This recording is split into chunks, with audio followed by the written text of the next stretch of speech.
All right, step number 1, let's talk about sleep environment. My sleep course is designed for parents who are wanting to follow the ABCs of safe sleep, which is alone, on their back, and in a crib or a safe sleep designed space. That may be a crib or a pack and play. Could be a bedside bassinet. I cannot reiterate the importance enough of using a safe sleep surface for baby. The mattress needs to be designed specifically for infants. Adult mattresses potentially can be softer. They can have areas where baby can experience rebreathing. So it needs to be a firm sleep surface designed for babies. These mattresses are made to be breathable. We also want to have tight-fitting sheets, no blankets in the bed, no stuffed animals. Something a lot of parents don't even think about too is like baby monitors. They need to be away from the crib, and cords need to be away from the crib. No mobiles, no lights, anywhere where baby can get access to them. Make sure any electrical outlets that are close by are covered. Do not rely on certain technology like baby oxygen or heart rate monitors to ensure that your baby is going to be completely safe. I know there are parents who will bed share, assuming if they have one of these monitors on their baby that is like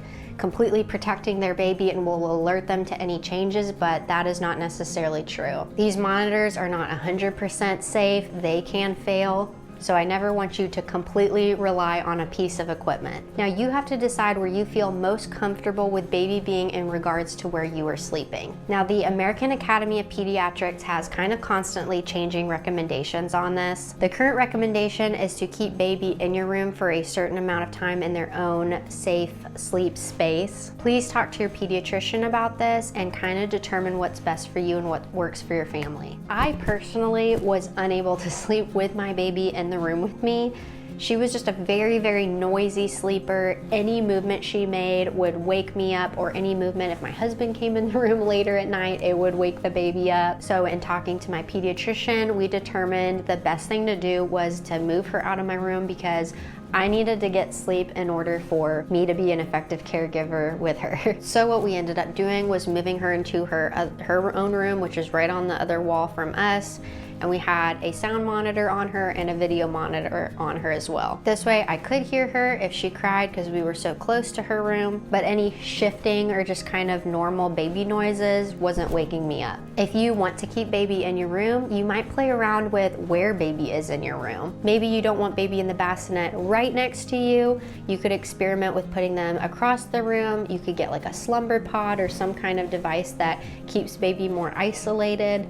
I've even had friends put their baby in their walk-in closet right next to them. It's important to have the temperature in the room set on the cooler side. Recommendation is between 68 and 72 degrees Fahrenheit. I also like having a source of airflow, whether that be a ceiling fan, an air purifier. It's typically recommended for baby to be in at least 2 layers. We want a soft, thin material that's something not too heavy. Just be aware of what the temperature is in your house in relation to what they're wearing. My personal favorite kind of swaddles are bamboo. They're super stretchy. They get baby in that really nice cozy feel that we want, but allows them to have a little bit of movement under the swaddle. In my opinion, it keeps baby wrapped the best. A darkened environment is definitely super important. I don't think blackout curtains are a total necessity, but it really helps, and at a minimum, you should have some kind of curtain or shades, something that just kind of slightly darkens the room at least. No night lights other than very muted ones. I do like using okay to wake clocks, but set on a very dim setting. Bright night lights or light from a window can really interfere with baby's melatonin production, which can in turn affect how well they sleep or their ability to go to sleep. The darker we can make it is going to help with that melatonin production. Now, a sound machine for naps and nighttime sleep to me is a necessity.